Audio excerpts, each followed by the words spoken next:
the Farmland Exchange, the official podcast of CLHbid.com. Expert insights on buying and selling farmland in Western Canada. Welcome back to the Farmland Exchange, the official podcast of CLHbid.com. I'm Devon Davidson, your host and digital media strategist for CLHbid.com. We've got an exciting episode for you today. We're going to be chatting with Jesse Meyer and diving deep into the incredible story of the Meyer family farm. So joining us today for that conversation, Jesse, thanks for being here. Thank you, Devon. Thank you, Roy and Alle, for having me here today. It's an honor. Yeah, and well, obviously I should introduce Roy Carter, CEO of CLHbid.com, and Alle Carter as well, legal and member of the executive team with CLHbid.com. Yeah, I appreciate it, Jesse, coming to share your story with us. Means a lot for us. Yeah, no, I appreciate it. It's a personal story, and I'm excited to share it with you. So let's kick it off, Jesse. Let's tell us a little bit about your family history, and so I understand your dad Leo came here from Switzerland. Yeah, you bet. I'll do a little introduction about myself. Jesse Meyer, grew up here in the Peace River region on a family farm that was started by my mom and dad, who immigrated from Switzerland in the early 80s. Our farm currently is located in the Spirit River Woking area, which is about 45 minutes north of Grand Prairie, and we're a grain farm. Dad settled in a few different parts of Alberta, but ended up staying where we are now for the last, I guess it was early 90s is where we are based right now, is where we've been for the last 30 plus years. Yeah, we had this conversation a little bit just, off air, and so you said you started in Southern Alberta, right? That's correct, yeah. So what motivated the move to Northern Alberta? Which I believe is where you're from, right? I was born in Lethbridge, yeah. Okay, yes, yeah. So Dad came, as a young man in probably his early 20s. He had a family farm in Switzerland that he ran with his dad. As a young man, he went to agriculture school in Switzerland. After that, I think he wanted to explore a little bit what's outside of his own area and see what else there is. Yep. And he actually started in Southern Alberta. I don't think he initially planned to stay in Western Canada. Okay. But I think he just came to, like a lot of young people do, right? To go work on a farm. Sure. And I think it didn't take him very long to realize that this is where he wants to be, right? So I think he started out as a worker, pretty quickly became a farm manager on a farm in Southern Alberta. And at the same time, he still farmed back in Switzerland. So right. I think he went back, farmed with his dad, but he kept coming back to Canada. And this was in Southern Alberta. I think after a few years, he might have started buying a quarter or two. I'm not exactly sure how many acres he would have had down there. But then after, this would have been late 70s, early 80s, he started to hear about the Peace River region, and that's when his eyes really opened up. Okay. Yeah. And because this would have been Brooks, so you're more familiar with this region than I am, but it's dry land and irrigation. And he came to the Peace Country. I think someone flew him up to show him the area. Okay. I think. And you have to remember, this was before I was born. So I'm feeling, these are stories that my dad told me many times, and I wish he was here to tell me, but tell us again. But, so I'm filling in some blanks here. But he came up to the Peace Country, actually started in just south of Peace River in Sean Cote, along the highway there. There's that red elevator. That's actually where Dad initially started, was there. And he started purchasing some farmland in that region as well. Actually, he farmed from Drewville all the way to Deadwood, which is about 150 kilometer. Right. It's quite a stretch. Yeah. Back in the 80s, right? So yeah. It was quite an interesting story. But so this was early 80s. All during this time, he was going back to Switzerland to sort of, the expectation was that he was going to take over the farm back home. He has a couple sisters, but he was the only son who really was interested in the farm or in farming. So the expectation was for him to come back. So he would do his work here, go back to Switzerland, work with his dad there. Yeah. So he'd be go back and forth. And he also, because he was Swiss, he had to go serve in the army. So Right. that was the other thing that he had to go back. This would have been early 80s. And Is it 1 year of duty? Is that the requirement there? At least, I read it was something a full about that year. somewhere, It yeah. was at least. And he ended up driving, drove the tank, became sort of the tank commander for his fleet. Although that's what he told me. Oh, wow. Anyway, learned a lot of discipline in the army. Of course. But then also in the early 80s, that's when he met my mom, Okay. Kathy, and that's who he met during this time. He, spoke highly of Canada and that he needed to bring someone back. And it didn't take them very long. And I think after 6 months that they met, he brought her to Canada, to the Peace River. And that's where they stayed and started growing a family. Yeah. Kind of a tough time during the 80s, right? To start a farm and just with interest rates and everything. So maybe just talk a little bit about the challenges that he faced when he came over and started his farm. Yeah, absolutely. So the 80s was a really challenging time. I think the 70s were sort of a boom time for farming. Lots of investments. But then the 80s came around. I think the commodity prices went down, interest rates started going higher. And there was actually a lot of farmland that was available in the early 80s, right? So Dad sort of just started taking on land, whether it was rented or maybe a few pieces he could buy. Yeah. But it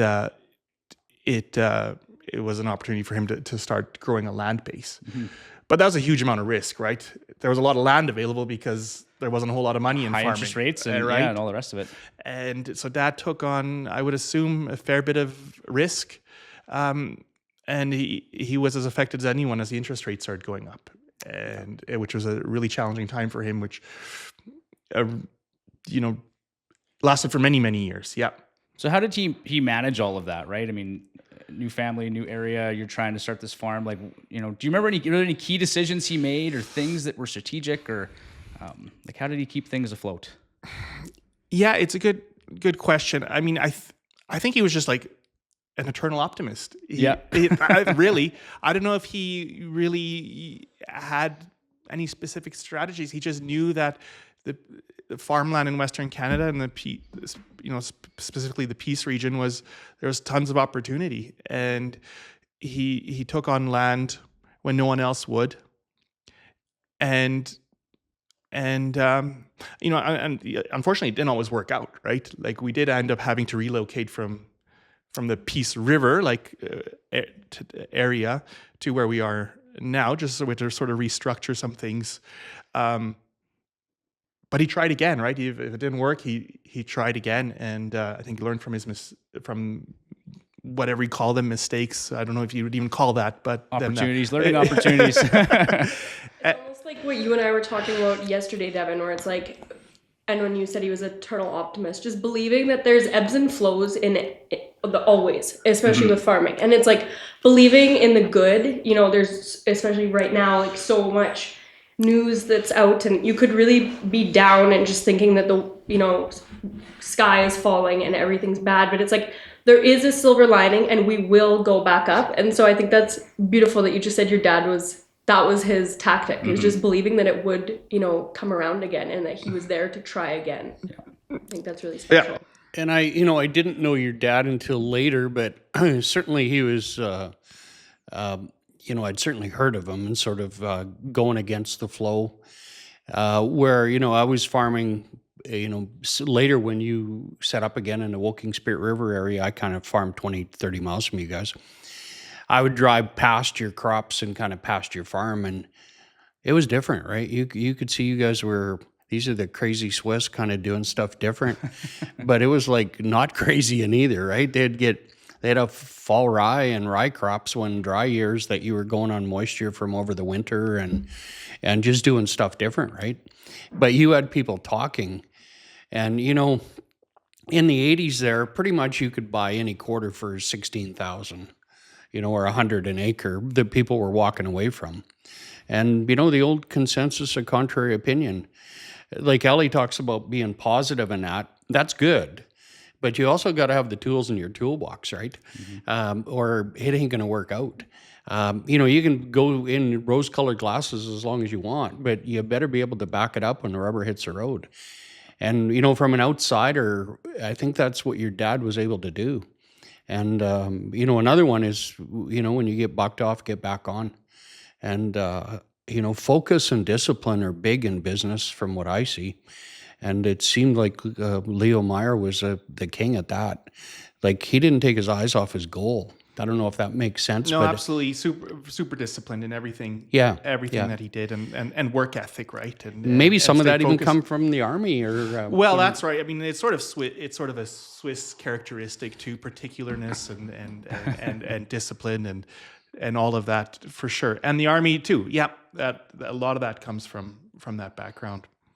I think a big benefit too is we do stuff because of the way our dad did it on the farm or our grandfather, whether it, was swathing and not straight cutting or whatever. It's just like you drive GM because your dad grew, whereas there was no rule book or there was no playbook for your dad, eh? No. Well, sorry, I might back up quickly on the swathing and straight cutting. That's kind of reminds me of a story talking about what brought him through the 80s and sort of those times. One story that really stuck out to me was, there was challenging times for the whole farming community in the 80s, from what I understand. And there was a whole bunch of, I can't quite remember if it was a bank or it was a number of farmers, but anyways, these farmers didn't have the equipment to harvest their crop, and they were looking for a farmer who could harvest, I don't know, it was thousands of acres of crop. And they approached my dad because he had the equipment. I think he had 5 or 6 Massey 860 combines. And they asked him to harvest this crop. And he did. But one of the things that he did was he didn't swath the crop. He wanted to leave it standing. Back then, everything was swathed. Yep. Right? And he left it standing. But there was an early snowfall that year, and all the swaths weren't going to be able to be picked up. But he was out there in this in sort of freezing temperatures and combining with these 860 Masseys, and he got the whole, however many acres it was a lot, especially back then, and he got it all done. Yeah. And again, that's sort of saying yes to opportunities, right? Yeah. Yeah, definitely the 80s. I mean, nobody was immune from 22% interest, floating rates. I mean, you really wonder how anybody survived. And, misery likes company a bit sometimes too. It was almost like it was Leo Bank. Have you heard Leo, is having troubles too? You know what farmers are like. He was definitely part of the talk when you go against the flow too, right? So yeah, it was interesting times. Were there any other unconventional farming practices that he maybe took over from Switzerland that we could talk about? I don't know about unconventional. I think he left Switzerland in many ways because, he just didn't see the opportunity there. There was some reluctance to change. And he wanted to innovate, and there wasn't a lot of, I think he felt he couldn't do that quite as much there. But no, I would say what he brought over was, the sort of the environment was really important to Dad, making sure to look after the land and crop diversity and rotation and seeing value in a forested area or a wetland, and not just taking just pushing them over. We did some of that as well where it made sense, but he also saw value in some of those things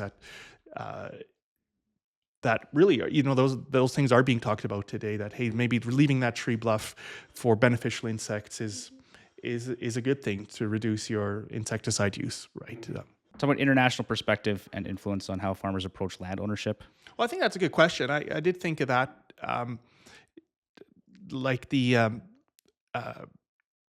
I think Western Canada is talking about farmland values, right? I think that's probably what drove him to acquire the land that he did, is because he did see land values in Europe or wherever else were significantly higher, and to him it just didn't make a whole lot of sense. Why would land prices be so much lower back then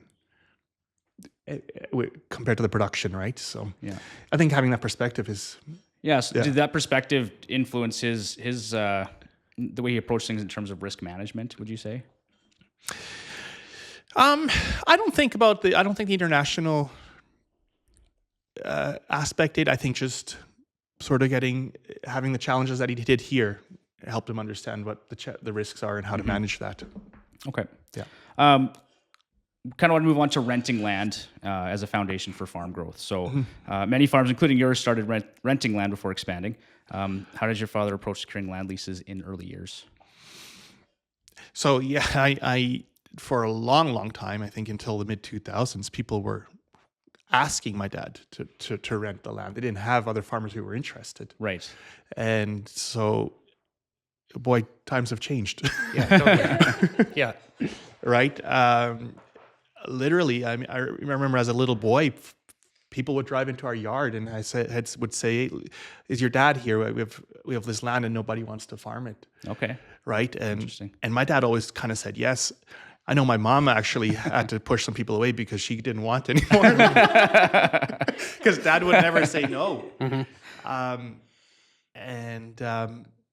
So he never went out looking for land and all that. People came to him. Were there any challenges with that, with renting that land and balancing sort of short-term agreements with like your long-term planning? Well, what happened, a thing I remember was, we would rent this land during the hard times, and at a reasonable rate, and we'd have contracts signed, but then farming got good, and then there was times when a neighbor would come and offer 2-3 times the rental. So we farmed it during those challenging times, and then a neighbor would come in and unfortunately take it away in some circumstances, which is unfortunate. It is what it is, but I guess that would be a challenge that did occur, which is fine. There was probably a time when we did farm too many acres, right? And you're spread too thin,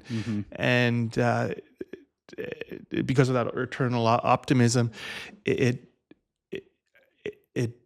became a lot, right? It was a lot of land. We had land from like Lass to all the way to Blueberry Mountains, so it was a long ways to travel, and it's just a lot to manage, right? So yeah. You've also had some really long-term relationships with landlords, the way that you still Oh have yeah, today, so that's right? a really good point. And a lot of when we moved to Woking, where we are now, when initially, a lot of that was investor land, people who bought it from the bank. Yep.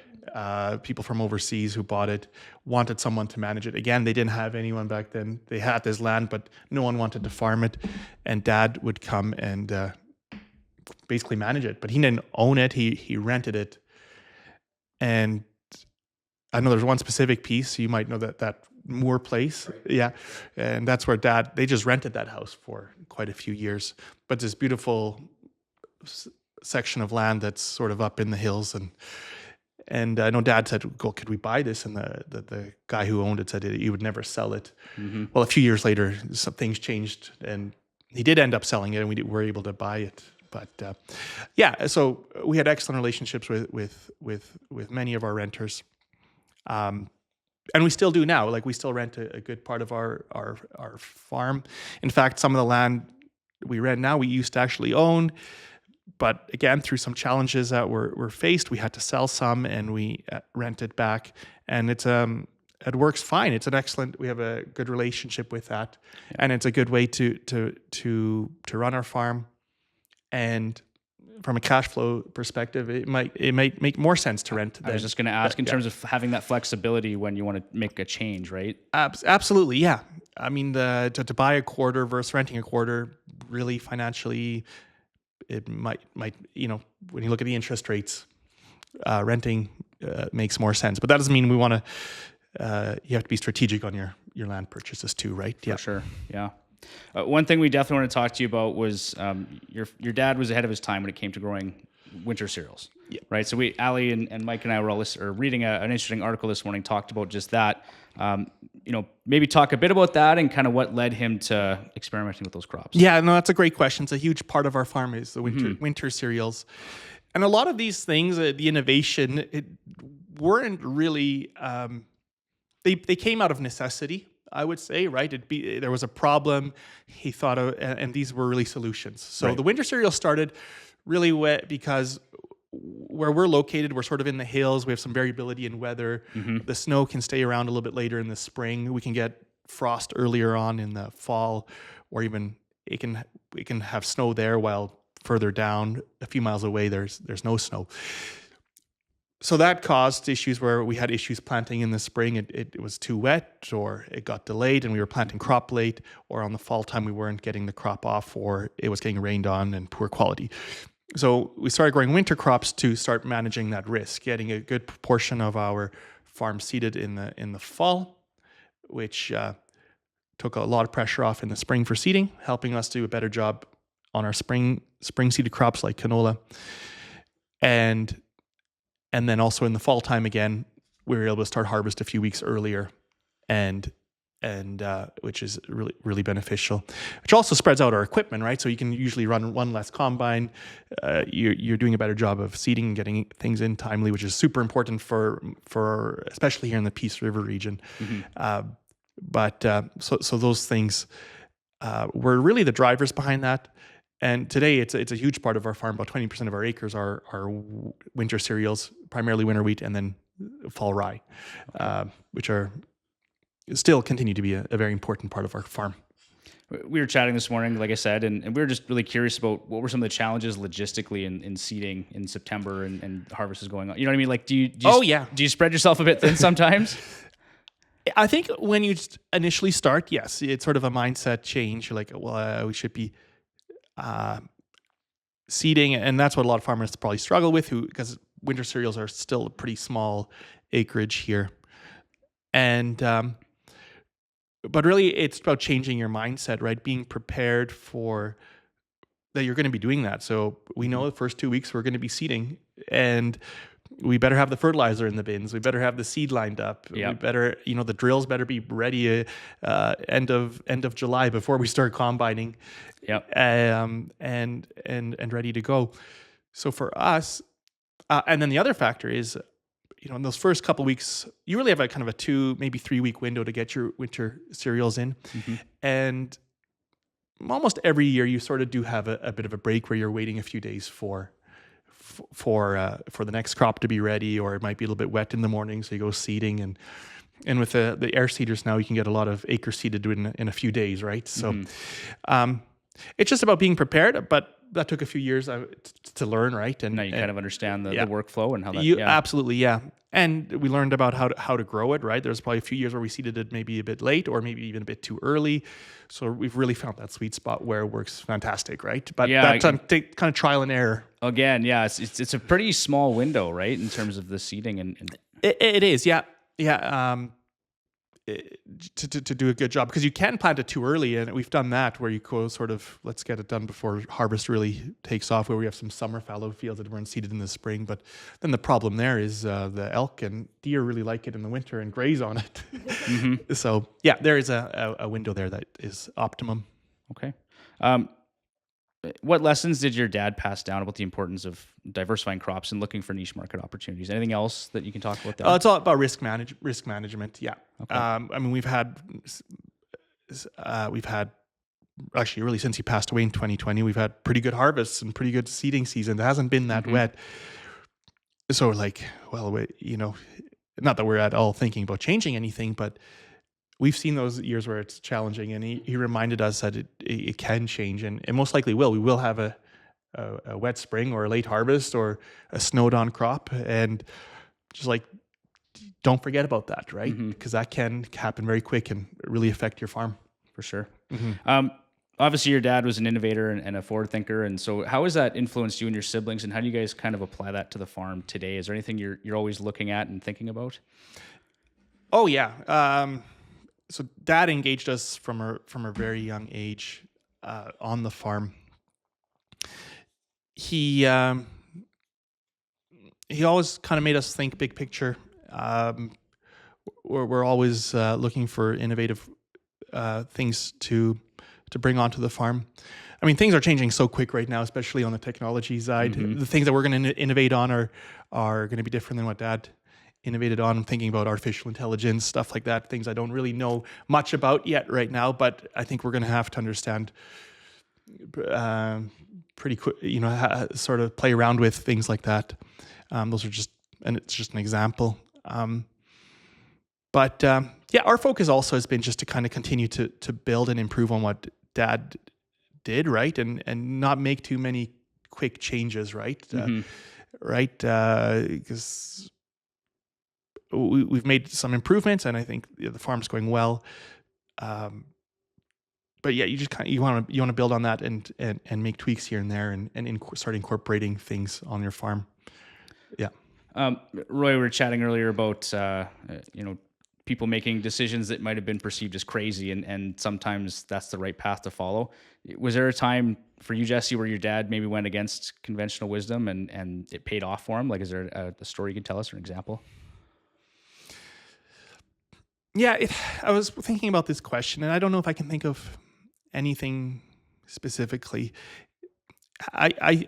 It has to do with farmland, and acquiring it when very few other people would. One thing that's a little bit unfortunate is the timing of the acquisition of the land was a little bit at the wrong time, right? So you started buying in the 80s. Really, farming really didn't get good until 2008, right? That's when we started to see the increase in farmland. And that's when there was really an interest. And unfortunately, there were some challenging times in there where we had to restructure and do some different things. But that's all part of it. We have a great farm now that we're proud that supports me, my brother, our siblings, and that we can continue to grow on for my kids, George and Phoebe. And that's all because of my dad and my mom, right? And what they did. So from the outside, Jesse, what I saw your dad do, and I wondered sometimes if it wasn't his, Swiss or international perspective, but he was more macro than micro. And, old school, the wheat board, I think, didn't do any favors to a lot of farmers. Mm-hmm. It would be similar, if you were an artist and you were an awesome artist and you did art and then just put it out by the road and hope somebody bought it or something, right? There was a total disconnect with marketing. And you could be, there was a lot of extremely good farmers that had zero interest or zero experience in marketing because the wheat board was there. And that's just part of it, is growing the crop, is what people realize now, since the wheat board's gone in that. Your dad was way ahead of the curve there, as another farmer watching that. I mean, this guy was finding markets nobody knew existed. And, he was finishing it off. So that he really stood out. I think he stood out to area farmers, Ted Menzies, one of the most well-respected farmers in Western Canada, I think 5-time MP from south of Calgary. We sold his farm during COVID. And he put your dad right up there on the list of innovators. Just don't grow the crop, finish it off. It's what you get is a function of the end price. It's got nothing to do with the bushels, right? Yeah. I don't know if that makes sense. No, you're absolutely right, Ryan. I appreciate sort of the outside perspective. Sometimes when I grow up in there, I appreciate your thoughts on this. Dad, actually, that was probably his biggest pride, was sort of the marketing of the grain, and he knew he was growing a commodity, wheat and canola and whatever else. But he also ingrained in us that it's a food, right? And it's a product, and the markets. So he sold to the grain elevators, local grain elevators, but he was also selling and driving his product to various places across Western Canada. And that's because and a lot of those things came out of challenges too, right? So. A couple times the rails weren't shipping grain, so he decided to start the truck and drive it himself down the road. And we were driving grain as far as Vancouver Island, and for him, he took a lot of pride in that. Because the product, but he also knew that the relationships with those people on the other side was really important as well. And I think, I'm not sure if this is specifically to the question, but his greatest strength was his ability to create those relationships with, or one of his biggest strengths that I look back on was the relationships that he had with his people he sold grain to, but everyone along the way, the people he bought equipment from or chemical from, that was really ingrained into us that's really important. And he actually and I think back, maybe I'm going somewhere totally different here now, but go for it. No, go. That's what we're here for. We're here for the stories. Talking about succession, and I remember being a little boy, like 4, 5, 6 years old, and he would take us to those meetings with the John Deere dealership or the chemical supplier or even the bank or whoever, and he made an effort to shake that person's hand and say hello, introduce yourself, and he made sure that as we got older that we had those relationships too with those people. He was like Elon Musk taking the kid to the Oval Office. Exactly. You were ahead of your time, man. Yeah. Oh yeah, Dad was really doing that. I remember one time we went to Winnipeg. Dad was on a lot of boards and industry groups, but there's one time we went to Winnipeg to the Winnipeg Commodity Exchange. He had some sort of wine and cheese event. A whole bunch of people. I was 4 years old or something. And Dad was talking to everyone. And anyways, I ended up just going to sleep on the trading floor. I just fell asleep on the ground. But anyways, he included us in all of that stuff, which really, we know that now is really important in any business, but in farming as well, right? There are people and relationships and all of that.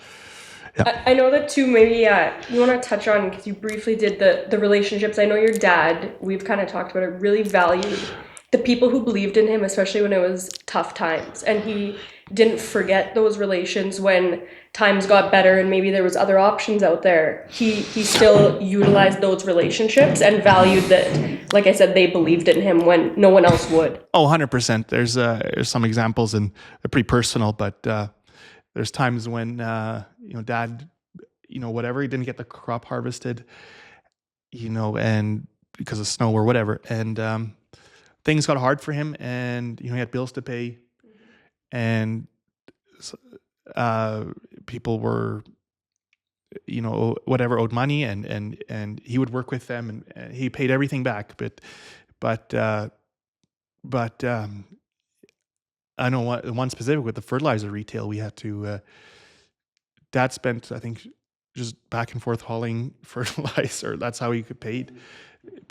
And to this day, we work with that retail. We won't go anywhere else, right? Yeah, that's the story I was thinking of. I remember that. Yeah, and we don't, he never forgot that, right? And us as kids, and he made sure we know that too, and we understood that, and we still do, and we carry those relationships on too, because that's you can go somewhere else and find something cheaper or jump from place to place, and it might be good today, but in the long term, all of that doesn't pay off, because it's at the end, it's your name, it's your reputation, your integrity, and when times get tough, you hope that those people stay with you and work together with you, and that's really, really important. He ingrained that in us. Yeah.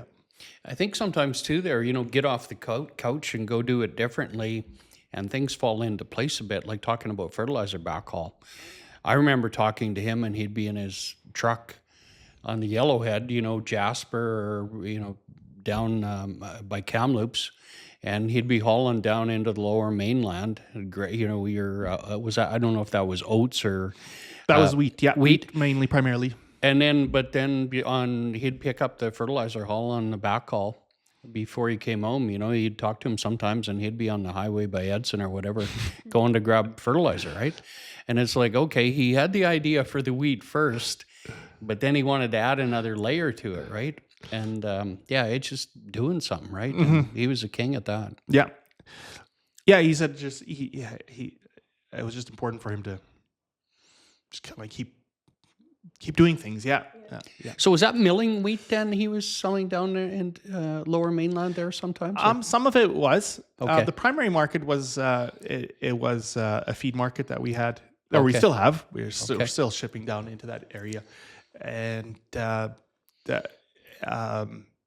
started in 2013, 14. when the rails quit moving, I think it was sort of some sort of issue. There's quite a few of them, but grain wasn't being moved, and on the other end in the Lower Mainland, they weren't getting grain either. So it wasn't just farmers being affected, but it was the consumer on the other end that wasn't getting product, and they had their customers to service, and so they connected with through my dad's connection somehow. Asked if we would be interested in hauling down there, and I think Dad did his first load. Wasn't quite sure how it would work out, and we've hauled thousands of loads down in there. Primarily my dad and my brother and I would jump in a truck, and we'd have some custom hauled as well. But that's how some of those things come about, cool. Right? Yeah.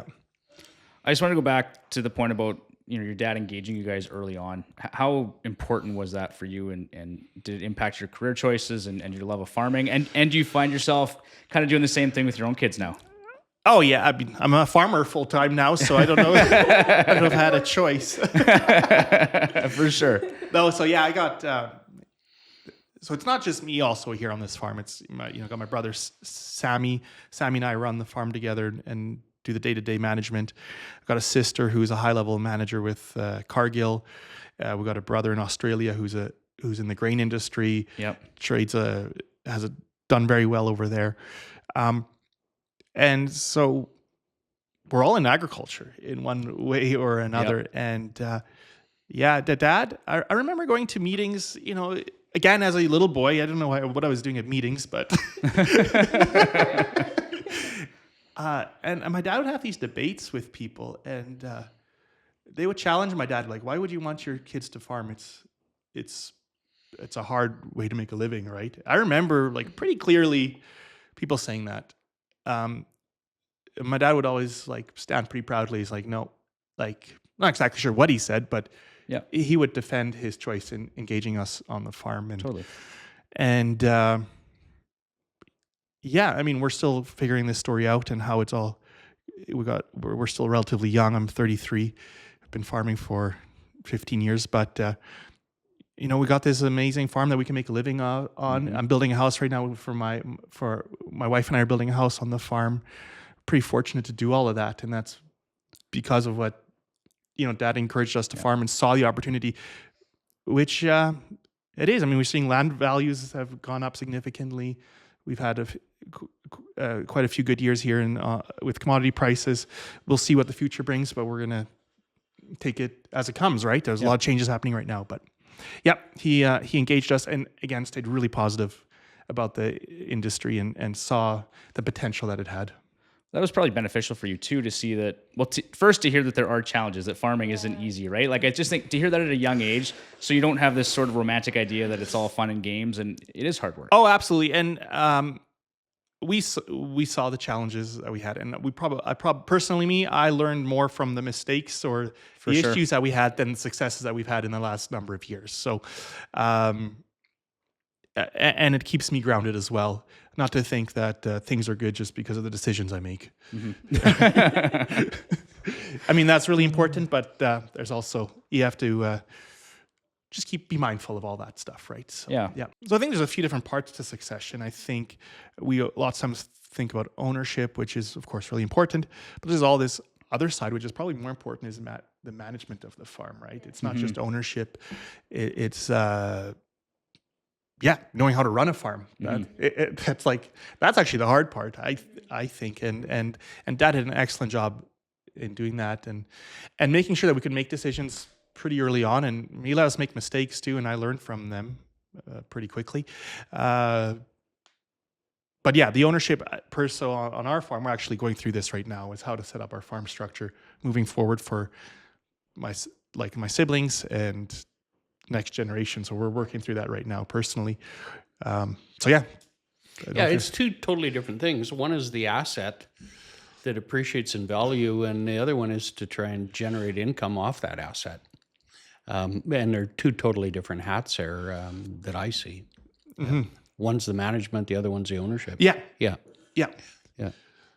I'm just so proud of you guys, though, for having that discussion now. I think it's something that we don't see much of. Usually when they come to us or, me at the law firm for a will, they're mom and dad are in their 80s, and it's like, oh, we haven't had this discussion because it's a tough one, and we're just going to leave, all the land to the kids equally, and everyone will be happy. And it breaks my heart when I have that, because I just immediately know that, a farm is not an economical unit if you just give all the land equally to all the kids. And depending on how they're added on title, it could be you and your siblings as tenants in common, and then, you leave your share to George and Phoebe, and then, your siblings are on title with their nieces and nephew, and it's like, well, now what is happening? And it's totally broke the farm, and you have siblings that aren't talking. And so it's all about,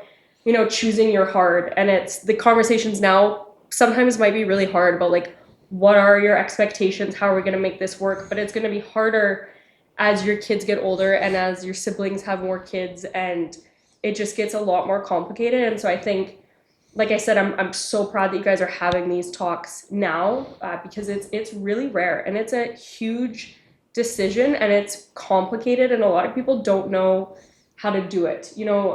No fault of other lawyers or anything, but it's, sometimes they'll go to a firm and get a will done, and they don't understand farms, and they just think, yeah, it makes sense to leave all the land to all your kids. That's, fair, and that's all good. And then I get it. And, usually mom and dad have passed away at that point, and I just see the one kid that's actually put sweat equity in and farming it.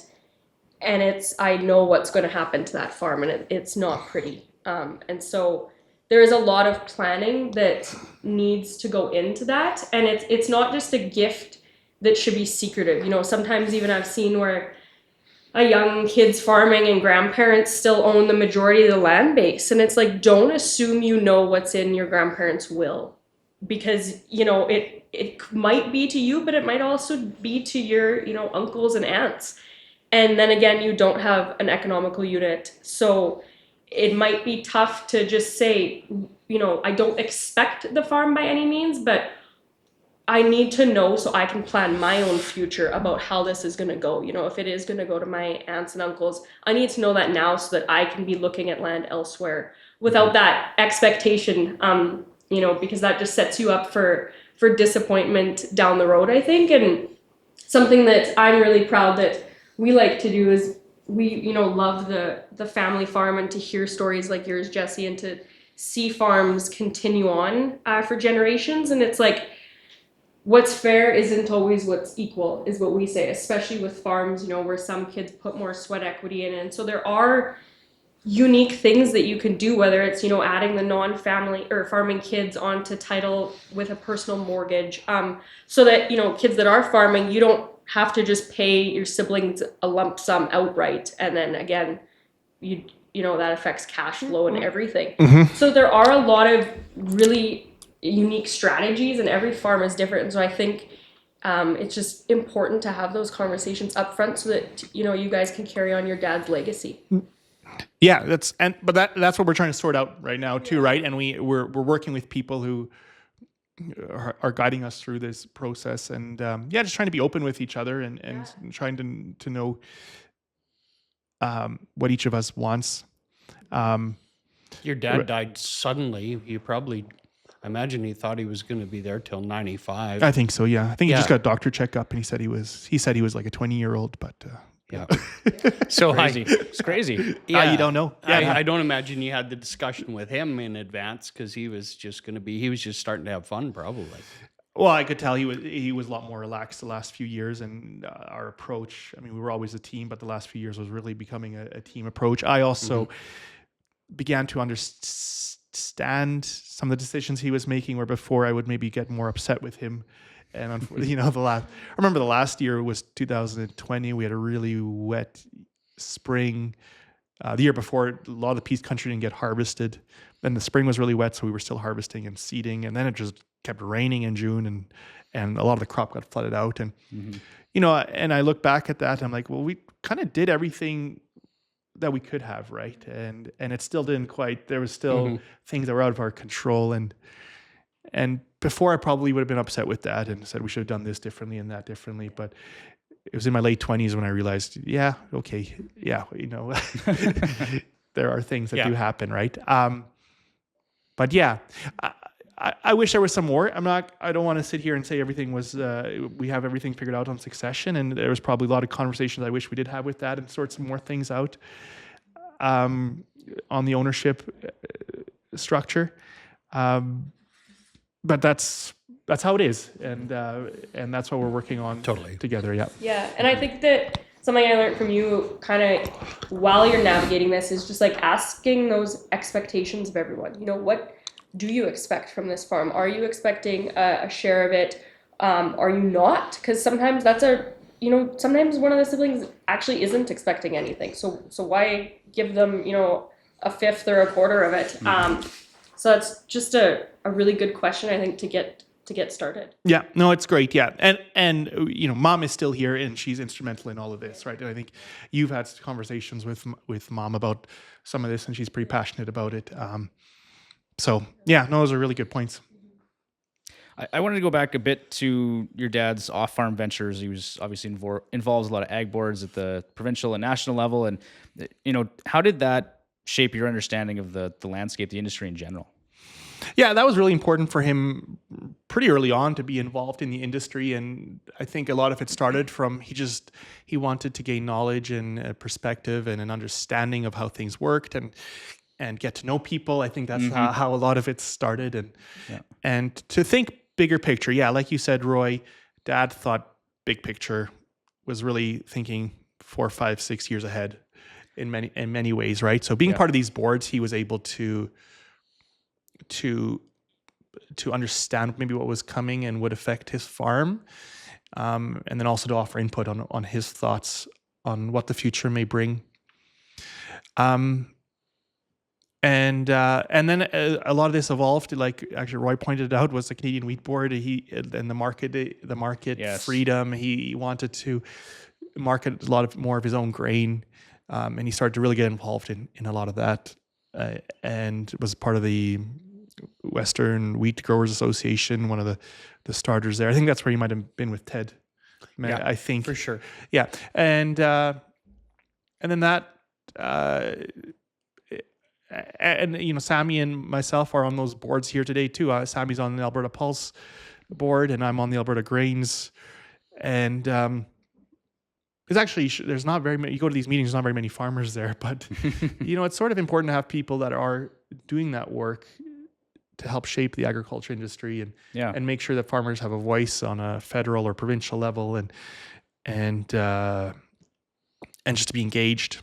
And again, like, to know what's coming and to sort of get outside of your own farm and understand sort of the big picture issues that will affect your business. Yeah, you probably already answered my question, but does your involvement of those boards sort of guide the management of your farm a little bit?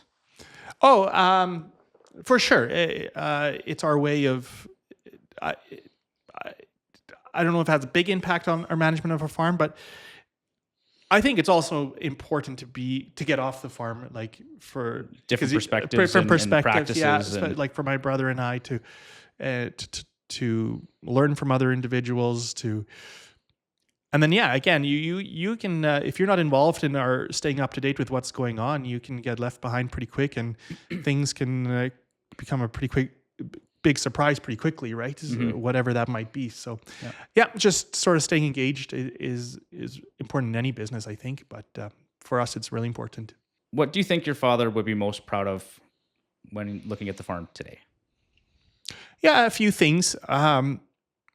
I think we haven't strayed away from what he's built too much, right? We follow the values that he's created: integrity, environmental stewardship, relationships. All of that is really important. Crop rotation, and we've just sort of continued to build on what he started, and in many ways is sort of like the next generation does, makes the improvements and I think we've done a really good job of that. We haven't actually acquired a lot of land. We actually have less land than we've had. You mentioned that to me, Yeah, we actually have less land than we've ever farmed, but we're probably producing as much or more, just because we're really focusing on every acre and optimizing the farmland that we do have, right? Doing land improvements and things like that. So I think he'd be proud of that. And then the fact that we're working together as a family is probably the thing that he's most proud of. And you know, I got incredible siblings. I got my brother Sammy, who's works on the farm excellent and with equipment and operations, loves farming is more than anyone I know. I got a sister, Tracy, who's incredible with financials and understands crop inputs and agronomy really well. And I got a brother in Australia who knows the grain business and keeps sending Australian workers over to help on our farm. So yeah, I think for him, I think he'd be proud of that we're working together. I mean, we got things that we got to sort out, like any family farm does, but we want to continue to grow the business as a farm, I would say. The challenge is going to continue to grow and looking for a bigger land base, because when you have 3-4 people and then you got families coming in, you need to grow the business. For sure. And you know, the initial thought is, we need more farmland, which I would of course we're looking for, but we also don't want to make a forced decision there. There's other ways to grow our business too, right? So creating more revenue, maybe looking at other businesses that are on with agriculture or farming that will build on our strengths. So a lot of that we're still working on right now, right? I mean, it's only been 4.5 years since Dad passed away, so we got to remind ourselves we've come. I'm pretty proud of the family and the farm, and I think we've done a good job. But there's a lot we're still working through and figuring out, right? So, for sure. Yeah. Last question for you: is there one lesson from his journey that farmers should maybe take to heart, or that you've taken to heart? I saw the challenges my mom and dad faced with farming and the ups and downs, and I think just like trying again and just being optimistic and finding solutions to problems, right? I think that's what he really ingrained into us. Okay. Excellent. Well, Jesse, thank you so much for being here today. We really appreciate your time. Yeah. It's been a pleasure to talk to you and hear about your dad's story and more about the farm. Yeah, thank you for having me. It's pretty personal, but I hope I did an okay job sharing it. And it's an honor to be on here with you guys. So thanks for doing this. Yeah. Thanks, Jesse, very much. Thanks, guys. Yeah. Okay, well, that's going to do it for another edition of the Farmland Exchange Podcast. Thank you very much for tuning in and supporting the show. If you have any questions, or if you want to submit new topics for us to discuss on the show, send us an email, info@CLHbid.com, or give us a call, 866-263-7480. You can also visit the page on our website, CLHbid.com/Farmland Exchange. There's more information there, past episodes, all that kind of good stuff. If you haven't already, subscribe to the podcast, leave a 5-star review if you enjoy the content you've heard here today. It helps us get found amongst the other platforms. That's it for now. Thank you for tuning in. I hope this has been a positive exchange for you. Take care.